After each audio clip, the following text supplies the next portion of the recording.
नमस्कार दोस्तों, जय श्री कृष्ण, राधे राधे। दोस्तों, कहा जाता है कि शादी के बाद पति की किस्मत पत्नी के ऊपर काफी हद तक निर्भर रहती है। शादी के बाद कुछ लोगों की किस्मत पूरी तरह से बदल जाती है और सफलता की राह पर चलने लगती हैं। वहीं कुछ लोगों की किस्मत शादी के बाद से ही बर्बाद होना शुरू हो जाती है। बर्बादी का कारण पत्नियों की कुछ गलतियां भी हो सकती है। भविष्य पुराण में पति पत्नियों के कुछ नियमों का जिक्र किया गया है, जिसमें पत्नी की कुछ गलतियों के बारे में बताया है। अगर पत्नी शादी के बाद कुछ गलती करती है तो उसका सीधा असर उसके पति पर और उसकी किस्मत पर पड़ता है। अगर आप पति के साथ भोजन करती है तो ये वीडियो जरूर देखें दोस्तों, ऐसा भोजन कभी मत करना। नमस्कार दोस्तों, स्वागत है आप सभी का एक बार फिर से जीत साधना पर। दोस्तों, सच्ची श्रद्धा से कमेंट्स में जरूर लिखें, हर हर महादेव, राधे राधे। दोस्तों, आपने ये कहावत सुनी होगी कि हर सफल इंसान के पीछे एक औरत का हाथ होता है। ये कहावत यूं ही नहीं कही गई है। दरअसल हिंदू पुराण में भी पति की सफलता के पीछे पत्नी को ही अहम कारण माना गया है। कई मामलों में तो पति की तरक्की भी रुक जाती है। इसीलिए शादी के बाद पत्नी को कुछ कायदों का ध्यान रखना चाहिए। तो चलिए जानते हैं ऐसे नियम कायदों के बारे में जो पत्नी को जरूर पालन करने चाहिए। लेकिन उससे पहले आपसे रिक्वेस्ट है कि अगर आपने हमारे चैनल को अभी तक सब्सक्राइब नहीं किया तो जल्दी से सब्सक्राइब कर लीजिए। दोस्तों, पत्नी की ये 5 गलतियां पति को बर्बाद कर सकती है। पहली गलती, सुबह देर से उठना। कोई भी पत्नी अगर सुबह सूर्योदय के बाद भी बिस्तर पर सोती रहती है तो वहां काफी मात्रा में नकारात्मक ऊर्जा पैदा होती है। ऐसा कहा भी जाता है कि देर से उठने वाली महिलाओं के पति को हमेशा दुर्भाग्य का सामना करना पड़ता है। इस ऊर्जा का सिर सीधा पति के भाग्य पर पड़ता है और पूरा दिन बेकार जाता है। इसीलिए पत्नी को हमेशा सूरज निकलने से पहले उठ जाना चाहिए। दूसरी गलती, साफ सफाई ना रखना। जो महिलाएं अपने घर की साफ सफाई नहीं करती तथा जिनके कमरे से बदबू आती है, वहां दरिद्रता को आने में देर नहीं लगती। यथार्थ पति की कमाई पर भी असर होने लगता है। ऐसा माना जाता है कि जो महिला गंदगी रखती है उसके पति का खर्च ज्यादा होता है। इसीलिए पत्नी को घर और कमरे की हमेशा साफ सफाई करनी ही चाहिए। तीसरी गलती, पत्नी का रोज नहाना। जो भी पत्नी या महिला रोज नहीं नहाती हैं या अपने आप को साफ नहीं रखती है, वो महिला नेगेटिव एनर्जी हुई रहती है और इसके इर्द गिर्द नेगेटिव ऊर्जाओं का भी आभास होता है। दोस्तों, ऐसे में पति आलसी हो जाता है और उसे काम में या किसी भी चीज में मन ही नहीं लगता।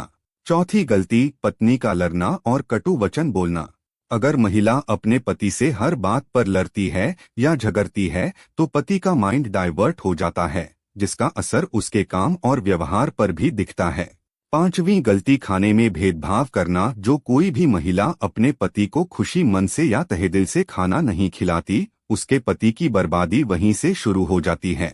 वहीं दोस्तों, भोजन करने से पहले 5 अंक, 2 हाथ, 2 पैर और मुख्य, इनको अच्छी तरह से धोकर ही भोजन करना चाहिए।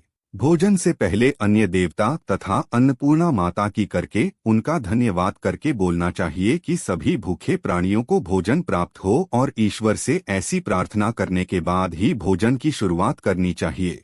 भोजन बनाने वाली महिलाओं को स्नान करके ही शुद्ध मन से ही मंत्र जाप करते हुए रसोई घर में प्रवेश करना चाहिए और भोजन बनाना चाहिए।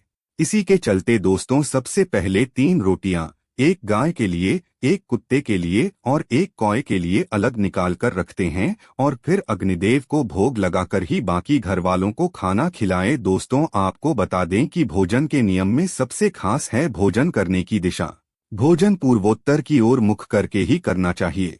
दक्षिण दिशा की ओर करके किया गया भोजन भूत प्रेतों को प्राप्त होता है।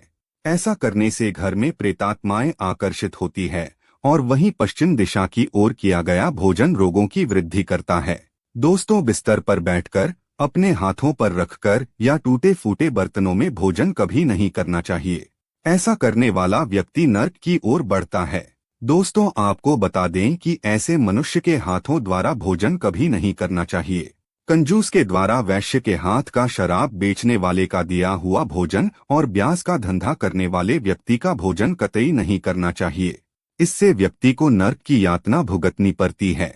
भीष्म पितामह कहते हैं कि भोजन के दौरान थाली में अगर बाल या कंकर आ जाए तो उसे वहीं पर छोड़ देना चाहिए। बाहर लाने के बाद भी खाया जाने वाला भोजन दरिद्रता का सामना करने पर मजबूर कर देता है। थाली को अगर कोई व्यक्ति लांघ जाए या ठोकर लग जाए तो ऐसा भोजन दूषित हो जाता है, इसे ग्रहण नहीं करना चाहिए। दोस्तों, भीष्म पितामह ने अर्जुन को बताया कि एक थाली में जब भाई भाई भोजन करें तो वो अमृत के समान हो जाता है।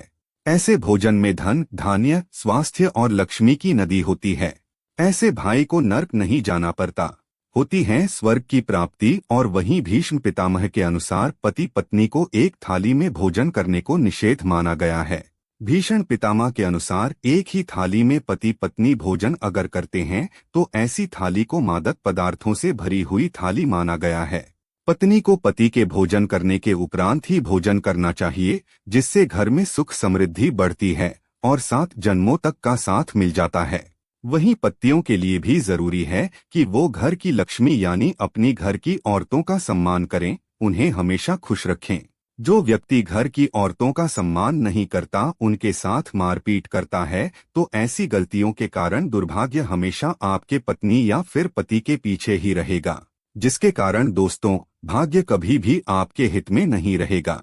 दोस्तों, दुर्भाग्य से बचने का उपाय भी हैं, लेकिन इसका मतलब यह नहीं है कि कर्म ना करे और उपाय के सहारे ही अपने आप को तरक्की की राह पर ले जाते रहे। दोस्तों, आपको ये बात बता दूं कि अच्छे कर्म का फल हमेशा अच्छा ही होता है। इसीलिए कोई भी अच्छे कर्म करने से आप चूके ना। रोज सुबह उठकर सच्चे मन से बिना किसी फल की आशा करते हुए अगर गायत्री मंत्र का ध्यान करें तो इससे आपको सद्बुद्धि की प्राप्ति होगी। अपने माँ बाप तथा अपने परिवारों का आदर और सम्मान करें, उन्हें इज्जत दे और हमेशा खुश रखें। इससे आपकी जिंदगी में पुण्य मिलता है और बुरे समय कभी भी नहीं आता। अब जो मैं आपको भाई बताने जा रही हूँ उसको सूर्योदय के बाद और सूर्यास्त के पहले आपको करना है। आप एक रोटी ले और उसको अपने ऊपर से 31 बार घड़ी की दिशा में घुमाना है। ये करने के बाद रोटी किसी कुत्ते या फिर किसी नदी में बहा दें। इससे दुर्भाग्य आपके पास कभी नहीं भटकेगा। हर मंगलवार और हर शनिवार को बजरंग बली की पूजा करें और बिना चूना लगाया हुआ पान चढ़ाएं और दिया जलाएं। इस पूजा के बाद हनुमान चालीसा का पाठ करें। वैवाहिक जीवन को सुखी बनाने के लिए पति पत्नी गौरी शंकर रुद्राक्ष धारण करें। दोस्तों, रोज सुबह उठकर तैयार होकर गणेश जी की आराधना करें। इससे आपके जीवन में जितनी भी बला ये है वो टल जाएंगी। सायंकाल के समय घर के सभी सदस्यों को मिलकर आरती भजन करना चाहिए। भारतीय परंपराओं में ये शामिल हैं। इसके पीछे न सिर्फ धर्म है बल्कि इससे घर में सकारात्मक ऊर्जा का संचार होता है। देवी लक्ष्मी का घर में आगमन बना रहता है और सुख समृद्धि आती है। संध्या के समय रोने, उदास बैठने से नकारात्मक भाव का संचार होता है। ऐसा ना करे दोस्तों। ऐसा ना सिर्फ हिंदू धर्म में लिखा हुआ है बल्कि अन्य धर्मों में भी कहा गया है। इसी के साथ ही दोस्तों, आमतौर पर बहुत सी महिलाएं से बहुत सी गलतियां होती हैं। इस बात का जरूर ध्यान रखें कि जब भी घर में पति खाना खाने के लिए बैठे तब आपको सुंदर और सुशील और अच्छे व्यवहारों के साथ आपको पति को खाना खिलाना चाहिए। लेकिन अक्सर महिलाएं क्या गलती करती है कि जब भी पति खाना खाने बैठते हैं तब बहुत से घरों में पत्नियां विशेष रूप से उन्हें नई नई बातें बताती हैं और कई बार तो कर वे वचन भी खाना खाते समय बोल देती है। दोस्तों, कर वे वचन खाना खाते समय अगर पति के कानों में पड़ते हैं तो उस घर में कभी भी देवी लक्ष्मी का वास नहीं होता और उस घर में सदैव कलह है और आतंक का माहौल छाया रहता है। तो दोस्तों, इस कारण यह गलती आपको भूल कर भी नहीं करनी चाहिए। तो ये जो कुछ उपाय जिससे आप दुर्भाग्य को सौभाग्य में बदल सकते हैं। साथ ही मैंने ये भी आपको बताया कि कौन सी ऐसी गलती है जो पत्नी अगर करती है तो उसका सीधा असर उसके पति पर पड़ता है। दोस्तों, उसके पति का दुर्भाग्य आ ही जाता है और वे कभी भी अपने वो मुकाम को नहीं पा सकता जो वो पाना चाहता है। अपनी जिंदगी में वो रिश्तेदारों में सबसे पीछे रह जाएगा, उसे सफलता नहीं मिलेगी। तो दोस्तों, अगर आप भी उन महिलाओं में से एक है जो चाहती है कि उनके पति तरक्की करे, उनके घर में सकारात्मकता का संचार हो, धन का आगमन हो, उनके पति को वो हर मुकाम हासिल हो जो वो पाना चाहते हैं, तो आप इन गलतियों को करने से बचें। कभी भी एक ही थाली में पति पत्नी भोजन न करें, इससे आपको पता ही है कि आपके घर में नकारात्मक ऊर्जा का संचार होगा, घर में दरिद्रता आएगी। इसी के साथ ही अगर आप ये चाहते हैं कि ऐसा ना हो तो ऐसी गलतियां भूल कर भी ना करें। तो दोस्तों, आज की वीडियो में बस इतना ही ज्ञान। अगर वीडियो आपको थोड़ी सी भी ज्ञानवर्धक लगी तो वीडियो को लाइक कीजिए, शेयर कीजिए, साथ ही हमारे चैनल को सब्सक्राइब कीजिए ताकि वीडियो की अपडेट आपको मिलती रहे। साथ ही कमेंट सेक्शन में जय माताजी लिखना ना भूलें। आपका बहुत बहुत धन्यवाद।